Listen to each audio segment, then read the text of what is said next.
Welcome to the Fear and Greed Afternoon Report for Friday the 12th of August 2022. I'm Sean Aylmer. Every afternoon we've got the 5 stories that happened today that you need to know about. Let's jump into it. Story number 1, the S&P ASX 200 closed the day down 0.5% to 7,033 points. For the week, it was up 0.2%.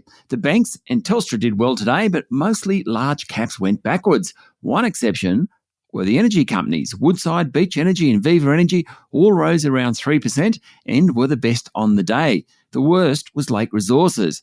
It has had quite a month. It fell 13.5% today, but it has had a ridiculously strong run over the past 4 weeks. Story number 2. Federal and state energy ministers met today and agreed to a series of reforms to the gas market.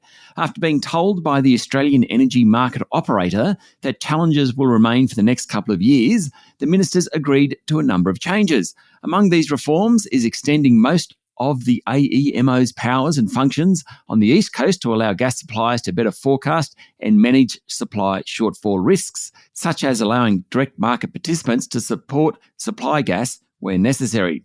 They also include giving federal and state energy ministers power to declare certain transmission lines as having national significance. For example, the Marinus Link, a 1,500 megawatt capacity undersea and underground electricity connection from Tasmania to Victoria, will be declared a transmission line of national significance. That should help things. The ministers also agreed to include an emissions reduction in the national energy objectives.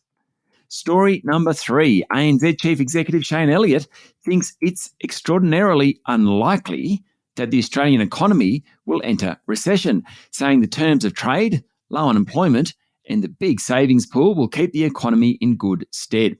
He said there's a lot of cotton wool in the system to help us withstand shocks. He added that the Reserve Bank faced a difficult task in cooling inflation because of the lag between raising interest rates and the impact of those increases on economic activity. Mr. Elliott said the labour market had also moved quickly, with shortages still a major problem. He also commented on the upcoming Jobs Summit. He said, "I'm not sure we need a job summit as much as a workers' summit. There's lots of jobs. We just need people to fill them." Fair enough. Story number 4. Insurer IAG announced a big drop in full-year profit thanks to investment markets, but it is targeting more customers in the home and motor insurance business.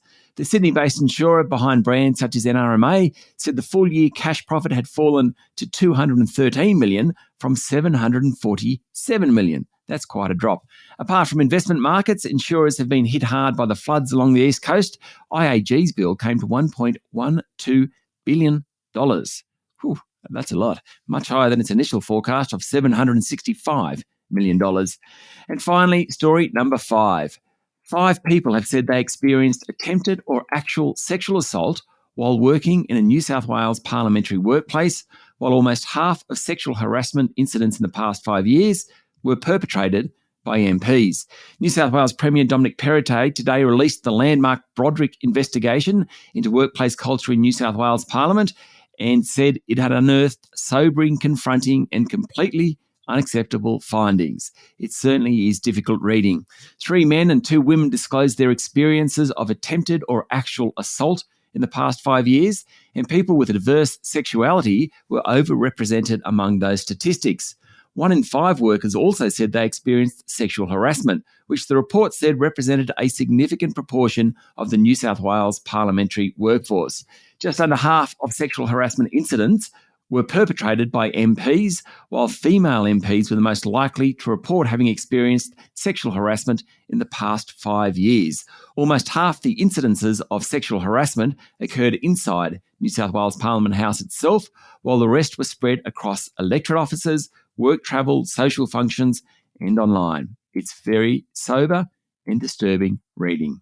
That's it for the afternoon report for Friday, the 12th of August, 2022. Don't forget to hit follow on the podcast and find Fear and Greed on LinkedIn, Twitter, and Facebook. Join Adam Lang and I tomorrow morning for the Fast 5 by Fear and Greed, the top 5 business stories you need to know in just 5 minutes. I'm Sean Aylmer. Enjoy your evening.